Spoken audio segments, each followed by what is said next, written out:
안녕하세요. 에스라 성경 강좌 시간입니다. 오늘은 제46회 에스라서 마지막 부분을 우리가 다 하지 못했던 마지막 부분과 그리고 느헤미야서를 오늘 강의를 하도록 하겠습니다. 에스라가 제2차 기한하기 전까지 우리가 살펴보았습니다. 오늘은 에스라서 7장부터 10장까지 제2부를 우리가 잠깐 말씀을 드리고 느헤미야서를 우리가 보도록 그렇게 하겠습니다.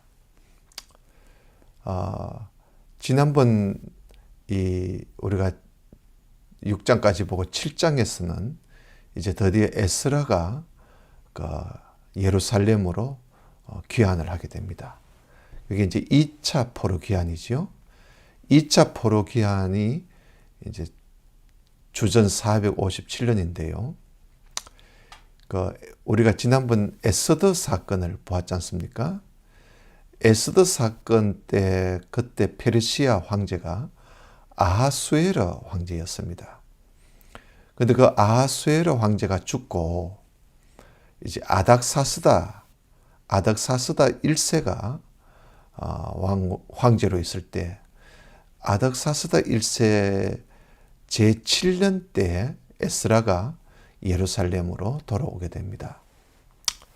그런데 에스라는 상당히 신앙이라든지 또 학문이라든지 학사라 그러잖아요. 학사. 학문이 깊은 그런 에스라가 사실 그동안 페르시아에서 살고 있었지만은 마음은 언제나 조국 유다 예루살렘에 마음이 가 있었습니다. 그래서 그는 늘 항상 마음에 품고 있기를 예루살렘에 간 자기 민족들에게 율법을 가르쳐 줘야 되겠다. 요즘 말하면 성경이지요. 성경을 가르쳐 줘야 되겠다는 그런 마음을 항상 품고 있다가 그가 이제 드디어 주전 457년에 예루살렘으로 돌아가게 됩니다. 이제 그때 2차 포로로 2차 포로 귀환한 사람들이 에스라와 함께 간 사람들이 한 1754명 정도 됩니다. 1754명. 근데 막상 이 에스라가 가보니까 예루살렘에 와서 보니까 정말 자기는 상상도 못했던 일을 보게 되지요. 왜냐하면 그 1차 때 포로로 귀환한 사람들이 거기서 살면서 너무나 타락을 해 있었습니다. 이방 여자들을 아내로 삼고 또 어떤 사람은 그 아이까지 낳고 사는 그런 민족들의 그 생활을 보고 에스라가 상당히 참 절망도 하고 탄식을 하지요. 그래서 이 에스라가 가서 이 성경을 가르쳐 주러 갔다가 이제 이들을 해결시키는 일이 더 급선무인 거예요. 그래서 대각성 운동을 일으킵니다. 그리고 그가 이제 특별조사위원회를 또 선정해가지고 데리고 살고 있는 이방 여자들을 다 조사해서 그 사람들을 다 돌려보내지요. 친정 나라로 다 돌려보냅니다. 그런 내용이 에스라서 7장, 8장, 9장, 10장에 그런 내용이 나옵니다. 그런데 이 이방 여인들이 이제 돌아갔는데 그 친정 나라 사람들이 때를 지어서 몰려와가지고 예루살렘으로 와서 어떻게 데리고 살 때는 언제고 또 내보낼 때는 또 이게 뭐냐 이렇게 해서 예루살렘을 함락시키고 또 성벽을 허물고 성문을 불태우고 또 많은 사람들을 죽이지요. 죽이고 사로잡아가고 이렇게 이제 예루살렘이 상당히 어려움에 빠지게 됩니다. 이때 이제 느헤미야가 페르시아에 있는 느헤미야가 와서 에스라를 돕게 되지요. 그래서 이 느헤미야가 이 돌아올 때를 3차 포로 기한이라 그럽니다. 3차 포로 기한. 그 느헤미야가 기한한 때가 주전 444년이에요. 우리가 이걸 좀 정리해서 보면 포로 할 때도 바빌론으로 포로 잡혀갈 때도 1차, 2차, 3차 또 포로에서 귀환할 때에도 1차, 2차, 3차에 걸쳐서 귀환을 하게 됩니다. 우리가 한번 봅시다. 1차 포로가 주전 606년 여호야김 때 바벨론에 1차 포로로 잡혀가지고 그때 이제 다니엘 그 세 친구들 뭐 그런 여러 왕족들, 귀족들이 주로 포로로 잡혀갔습니다. 그리고 이제 2차 포로 때는 주전 597년 여호야긴 왕 때, 남유다 여호야긴 왕 때에 2차 포로로 바벨론에 포로 잡고 그때는 에스겔이 와 또 그 여러 사람들이 포로로 잡혀갔지요. 3차 포로는 이때 이제 남유다가 멸망하지 않습니까? 3차 포로는 주전 586년에 시드기야 왕 때, 그 남유다의 마지막 왕이지요. 시드기야 왕 때에 이제 거의 다 죽고 몇 사람이 시드기야 왕과 함께 바벨론으로 포로 잡혀갑니다. 그래서 우리가 이 연도를 보면 606년 때 1차 포로로 잡혀갔다가 이제 586년 때 3차 포로로 이제 끝이 나지요. 그러니까 한 20년 만에 1차, 2차, 3차 포로 잡혀가고 유다 나라가 바벨론에 의해서 멸망을 하게 된 것이죠. 그러다가 이제 70년 바벨론에서 70년 포로 생활을 하고 1차 기한 이제 이들이 고레스 칙령에 의해서 돌아가지 않습니까?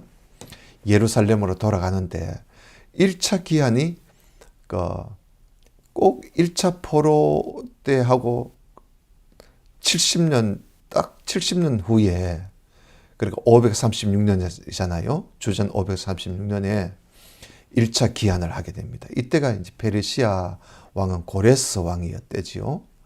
그때 이제 서룹바벨을 하고 또 대제사장 여호수아하고 그때 인솔한 사람이 서룹바벨입니다. 서룹바벨이 한 49,897명, 그러니까 약 5만 명 정도를 데리고 그 이스라엘 유다 예루살렘으로 귀환을 하게 되죠. 그러다가 한참 지나서 2차 기한이 이루어집니다. 2차 기한이 주전 457년에 아닥사스다 왕 때에 2차 기한, 이때 이제 에스라가 기한하지요. 에스라가 이때는 스룹바벨이 갈 때는 그들의 목적이 하나님의 성전, 예루살렘 성전을, 무너진 성전을 다시 세운다. 그리고 이제 거기서 성전을 세우고 거기서 살기 위해서 갔는데, 이 에스라는 거의 뭐 80년 후에 1차 포로 기한 지나서 거의 80년 후에 2차 기한이 이루어지지 않습니까? 2차 기한이 이루어지는데, 이때 이 에스라가 성경을, 율법을 가르쳐 줘야 되겠다, 우리 민족에게. 이렇게 해서 이제 에스라가 기한을 합니다. 이때 1754명이 이제 함께, 에스라와 함께 예루살렘으로 돌아가지요. 그리고 3차 기한은 주전 444년 때 페르시아의 아닥사스다 왕 때에 느헤미야가 그 42,360명, 한 43,000명 정도 사람들을 데리고 예루살렘으로 돌아가는, 이게 이제 3차 기한입니다. 그러니까 이들이 돌아갈 때 고레스 왕이 칙령을 내려서 돌아가라 할 때 이때 다 돌아갔으면 될 텐데, 그 참 남아있는 사람들이 바벨론에 남아있다가 에스더 사건이 일어나게 되고, 에스더 사건 이제 있은 후에 이제 이 에스라가 성경을 가르쳐 주기 위해서 예루살렘에 돌아가면서 남아 있는 사람들을 데리고 가고, 또 그 이후에 느헤미야가 또 남아 있는 사람들을 데리고 3차 기한을 하게 되었다. 이런 것을 이제 우리가 한번 좀 다른 연도는 몰라도 이런 연도는 우리가 좀 기억을 하고 있을 필요가 있다 생각을 합니다. 그래서 이 느헤미야서는 주전 430년에 기록을 했습니다. 주전 430년경에 느헤미야가 기록을 한 것이죠. 느헤미야가 직접 기록을 했고, 기록 장소는 페르시아 혹은 예루살렘에서 기록을 하지 않았는가, 그렇게 봅니다. 그리고 이제 물론 이 느헤미야서를 읽을 대상자는 포로 귀환한 유대인들, 예루살렘에 살고 있는 유대인들이 느헤미야서를 그들을 향해서 기록한 성경이다. 중요 내용은 에스라와 함께한 그 당시 역사를 느헤미야서에 기록을 하고 있습니다. 그러니까 느헤미야서도 어떻게 보면 역사서이기도 해요. 그리고 기록 방법은 느헤미야가 이것도 자서전이죠. 느헤미야가 자기 자신이 직접 겪은 사실을 기록을 한 겁니다. 느헤미야가 기록한 것이죠. 그리고 이제 기록 목적은 이렇게 신앙 기억이 얼마나 어려운지 그것을 한 예를 느헤미야가 자기가 겪은 사실을 가지고 그렇게 우리에게 그걸 사실을 알려주고 또 깨닫게 해주는 것이죠. 그래서 이 느헤미야는 사실 아득사스다 황제, 페르시아의 아득사스다 황제의 술 맡은 관원장이었습니다. 술 맡은 관원장. 그러니까 하나의 음료수를 담당하는 그런 관원장이었지요, 느헤미야가. 이 사람은 이제 바벨론 태생이에요. 근데 그 친동생 하나니라는 친동생이 있는데, 이 하나니가 에스라가 율법을 가르쳐 주기 위해서 예루살렘으로 귀환할 때 그때 같이 갔는데, 그 동생이 이제 그 예루살렘에 그 이방 여자들과 또 거기서 태어난 아이들을 다 에스라가 다시 친정으로 다 내쫓아 버리잖아요.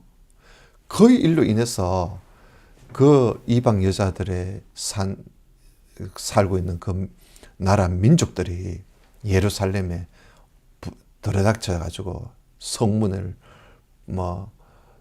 무너뜨리고 성문을 불태우고 막 이렇게 난동을 부르니까, 그래서 이 에스라가 갑자기 이제 어려운 일에 이제 부딪히게 된 거지요. 이럴 때 이제 에스라가 어떻게 하겠어요? 그래서 그 느헤미야의 친동생이 에스라와 함께 있었는데, 그가 예루살렘에 이 형편을 이제 이 페르시아에 건너가서 그 형편을 자기 형인 느헤미야에게 그 사실을 다 알려줍니다. 그 느헤미야가 사실 에스라가 가서 율법을 가르쳐 주기 위해서 갔는데 그 민족들이 어떻게 잘 지내는지 상당히 궁금해 있었거든요, 느헤미야가. 그래 이제 친동생이 오니까 그 상황이 어떻는지 궁금해서 물어보니까 세상에 예루살렘이 그렇게 어려움에 빠져 있다는 것을 이제 알게 되지요. 그랬을 때 이 느헤미야가 그 술 맡던 관원장 하면은 상당히 황제에게 인정받는 자리잖아요. 여러분, 황제가 먹는 술, 마시는 술을 그걸 책임지고 있다 이러면 그 참 보통 황제가 신뢰하는 사람이 아니고는 그 맡길 수 없거든요. 만약에 그 술에 뭐 약이라도 타서 얼마든지 황제를 죽일 수도 있지 않습니까? 그런 참 위치에 있는 이 느헤미야가 자기 민족들이 예루살렘의 그 형편이 지금 말이 아니다는 걸 듣고 자기의 그 좋은 관원장 자리를 내려놓습니다. 내려놓고 황제에게 예루살렘에 가겠다고 이야기를 하지요. 그래서 황제가 그러면 얼마 동안 있다가 오겠느냐. 그래서 이제 황제가 12년 기한을 줍니다. 그 휴가도 참 길게 주지요. 12년을 휴가를 줘서 예루살렘에 가서 그 일을 처리하고 오느라고 느헤미야를 보냅니다. 보낼 때 예루살렘의 총독의 위치에 세워서 보내게 되지요. 그래서 느헤미야가 주전 444년에 예루살렘에 돌아오게 된 그게 이제 3차 포로 기한입니다. 그래 와서 이제 에스라를 돕게 되지요. 그래서 이 느헤미야라는 이름 뜻이 여호와는 위로하신다 그런 뜻인데요. 정말 이 느헤미야가 예루살렘에 옴으로 인해서 에스라에게 그렇게 위로가 될 수가 없어요. 얼마나 위로가 되었던지. 그래서 이 에스라가 느헤미야와 함께 그 예루살렘 자기 민족을 다시 세우게 되지요. 이런 내용이 느헤미야서의 그 성경의 내용입니다. 근데 여기 이 느헤미야는 정말 신구약 성경 가운데 가장 참 위대한 애국자가 아닌가. 물론 이 느헤미야가 그 바벨론에서 태어났지만 바벨론에서 태어난 사람이 그 자기 민족에 대한 그 애국심이 대단했던 것이죠. 그럼 그런 민족심을 누가 심어줬겠는가? 그의 부모들이 심어준 겁니다. 그의 부모들이. 그래서 그는 예루살렘 자기 민족들이 지금 상당히 어려움에 빠져 있다는 사실을 자기 친동생으로부터 듣고 그가 당장에 왕에게 허락을 받아서 당장에 예루살렘에 가지 않습니까? 가서 그 허물어진 예루살렘 성벽을 다시 세웁니다. 느헤미야가 사람들을 시켜서. 이렇게 참 열심히 일을 해서 52일 만에 성벽 세우는 일을 끝마칩니다. 그래 이렇게 이제 하니까 에스라가 사실은 느헤미야가 와서 도우는 그것이 에스라에게는 큰 위로가 되었다. 그리고 이 느헤미야는 아까도 이야기했습니다만 그의 그 편안한 삶에 안주하지 않고 거기에 뭐 만족하지 않고 왕에게 어떻게든지 자기 그 민족에게 가게 해달라. 이렇게 해서 12는 허락을 받아서 가게 되지요. 그리고 이 느헤미야는 정말 영적으로 성숙하고 그리고 무슨 한 가지 일이라도 정말 신중하게 행동하는 그런 사람이었습니다. 자기 친동생 하나니야로부터 예루살렘 상황을 듣고 이 느헤미야가요 며칠을 금식하면서 슬퍼하고 그리고 하나님께 기도를 하지요.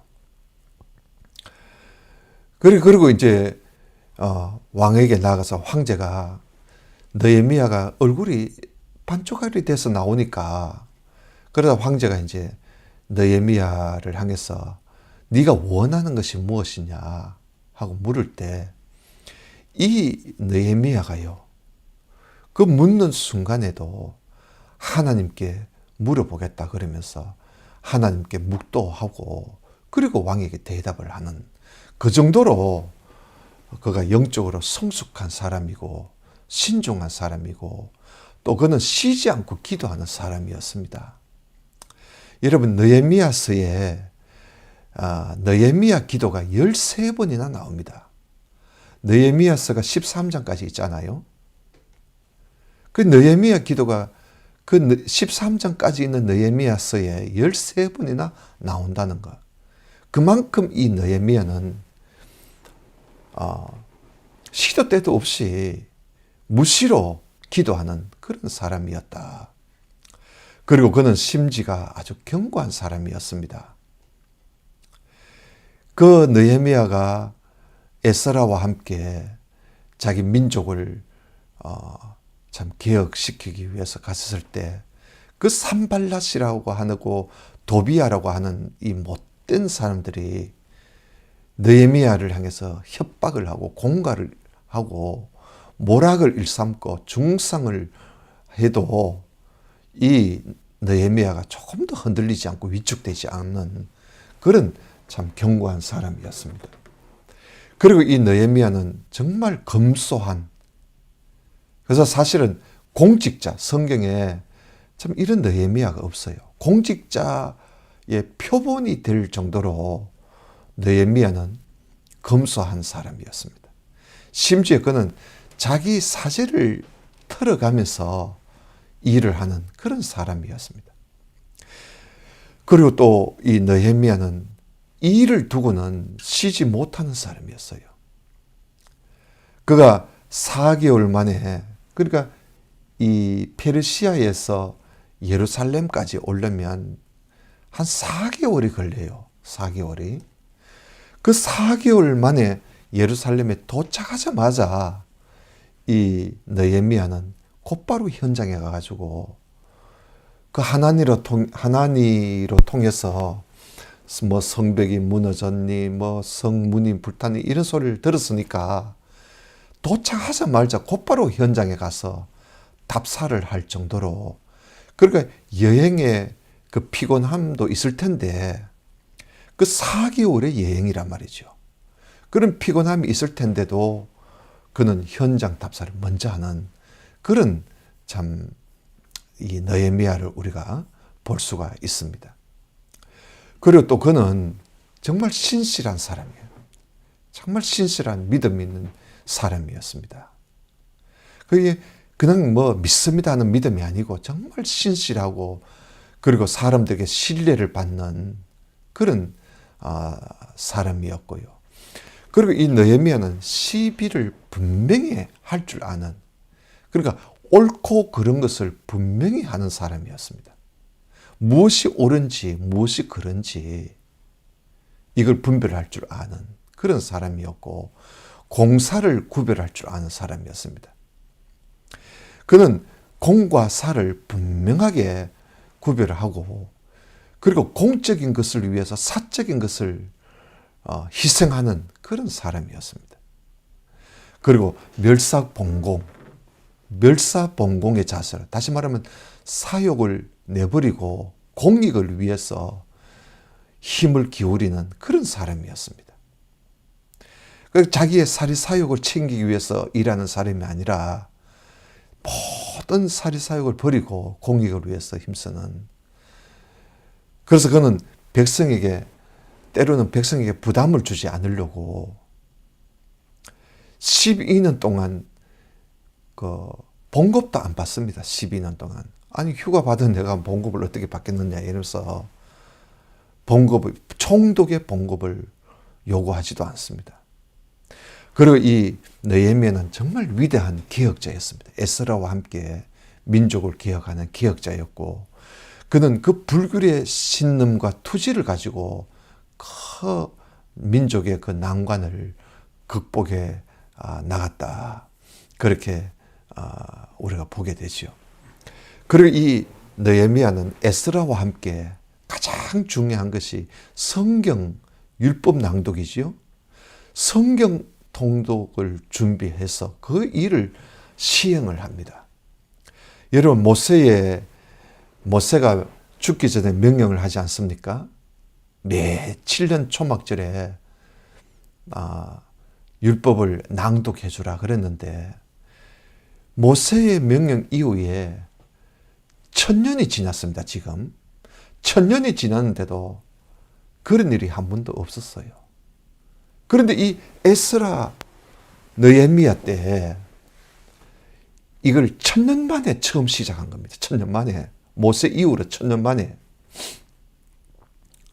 그리고 이 초막절 날 한 주간 동안 새벽부터 낮까지 율법을 읽어주고, 그러니까 율법책이니까 창세기, 출애굽기, 레위기, 민수기, 신명기 아닙니까?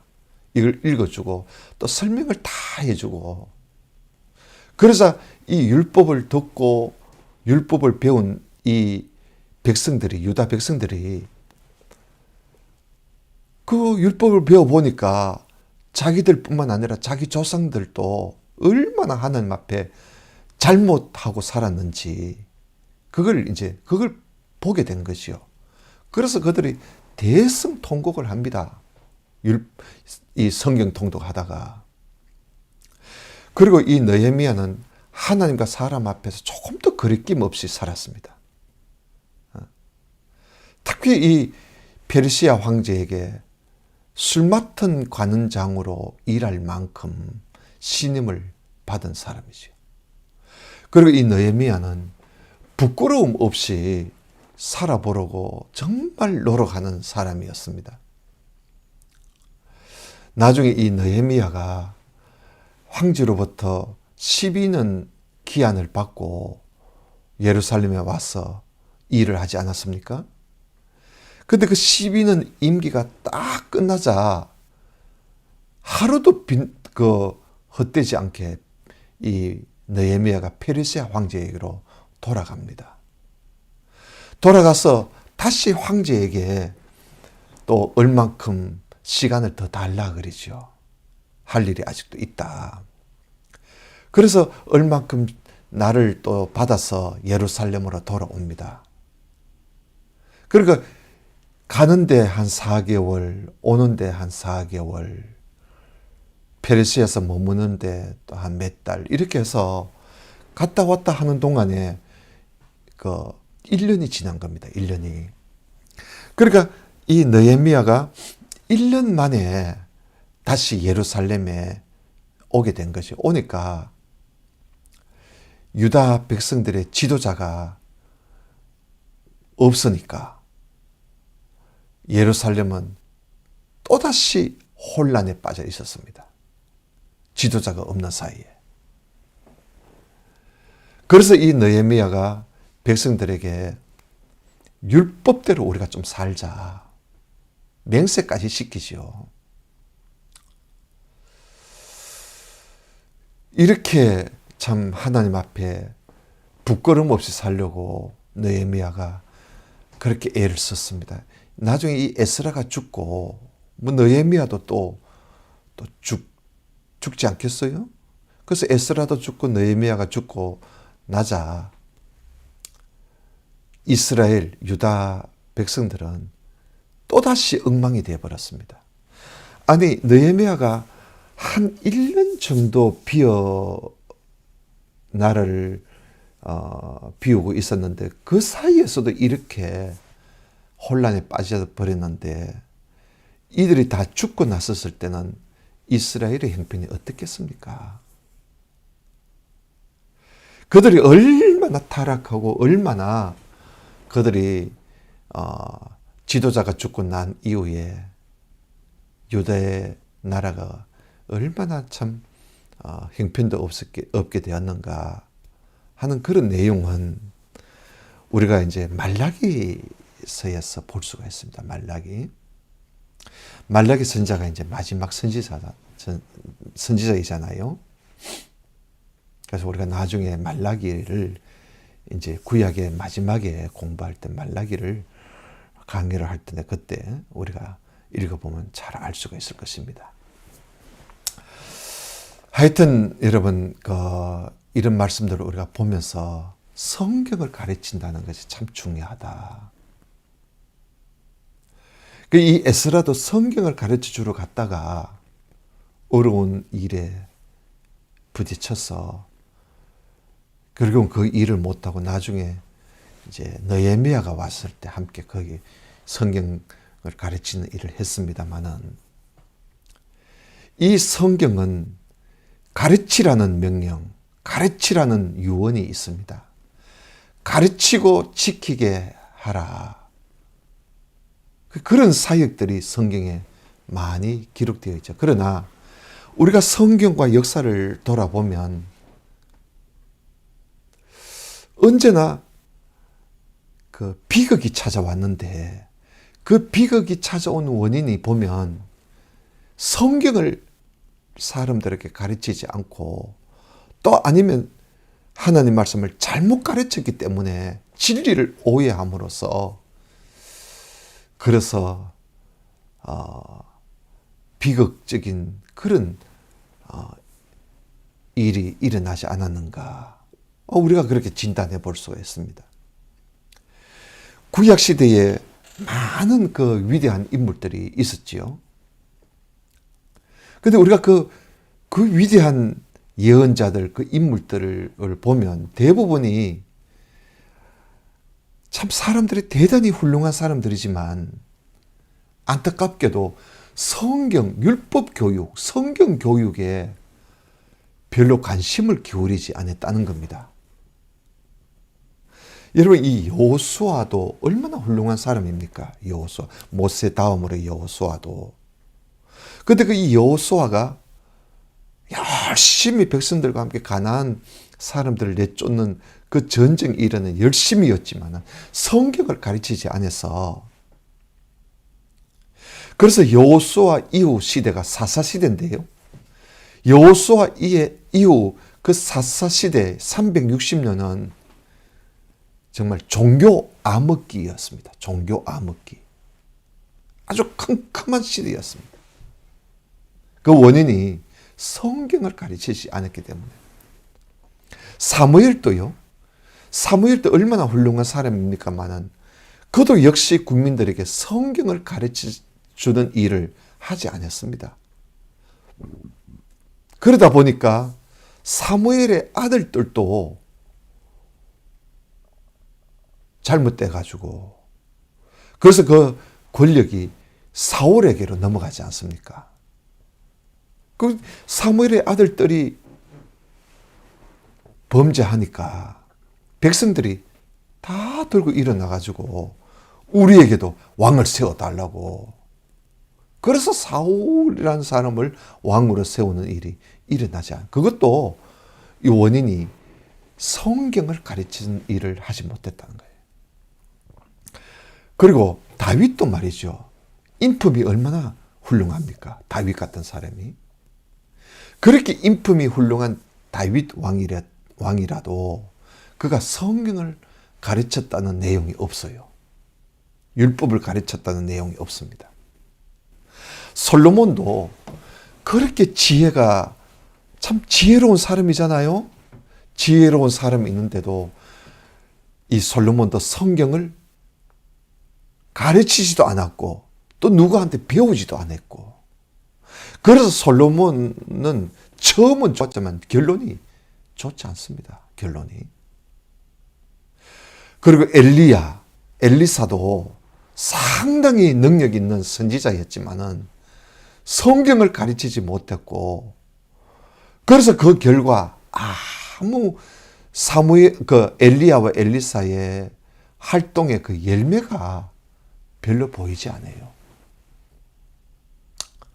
그리고 아모스, 호세아, 이사야, 미가, 요엘, 나훔, 오바다, 하박국, 스바냐, 나단, 아히야, 오뎃, 잇도, 갓, 예레미야, 에스겔, 다니엘, 학개, 스가랴, 말라기. 수많은 예언자들이 있었지만은 또 그들이 얼마나 훌륭한 사람들입니까? 근데 이들도 성경을 가르쳐주는 사람이 없었어요.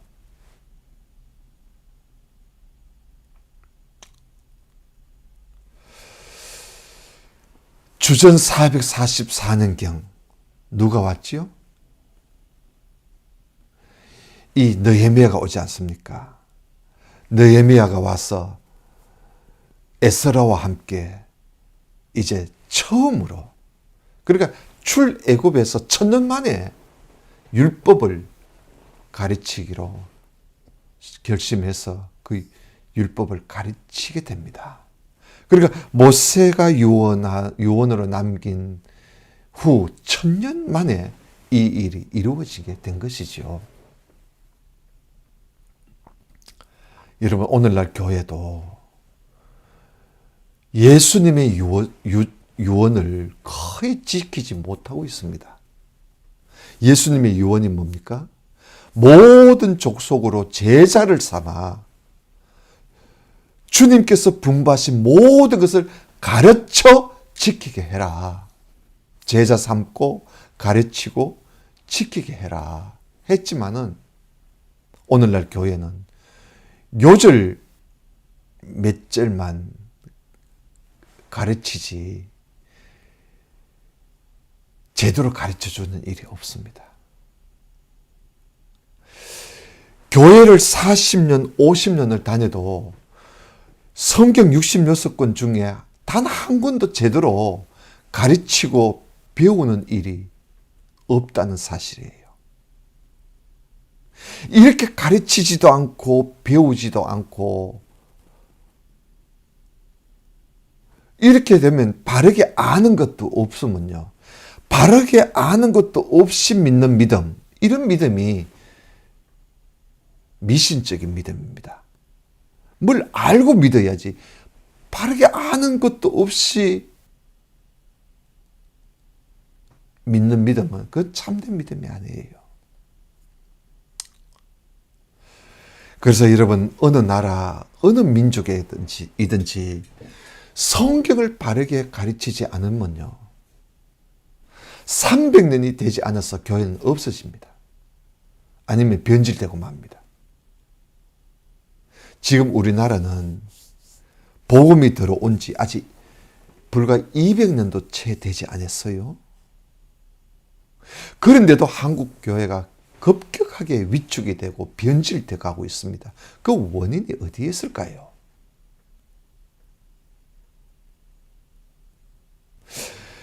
인류 역사에 성경을 가르치려고 결심했던 사람은 에스라가 유일합니다. 에스라가. 그래서 그는 율법서를 가르쳤던 것이죠. 지금 우리는 이 성경 66권을 다 가르치고 배워야 합니다. 가르쳐야 할 것이 얼마나 많고 또 우리가 배워야 할 것이 얼마나 많은지 성경을 제대로 읽은 사람은 그걸 충분히 알 수 있을 겁니다. 그래서 오늘은 우리가 에스라, 느헤미야, 그들이 한 일 중에 가장 위대한 일은 성경을 낭독해주고 그 말씀을 가르쳐서 그들을 굳게 세워줬다는 것이죠. 요즘 말하면 성경 통독을 했다. 그 성경 통독의 첫 번째 한 사람이 에스라, 느헤미야입니다. 에스라, 느헤미야. 이제 다음 시간에 우리가 이제 또 다음번 내용을 우리가 살펴보도록 그렇게 하겠습니다. 이렇게 해서 이제 구약 성경이 거의 이제 마무리되어 가고 있습니다. 그래서 끝까지 강의를 잘 들어주시기를 바랍니다. 예, 오늘은 여기까지 하겠습니다. 감사합니다.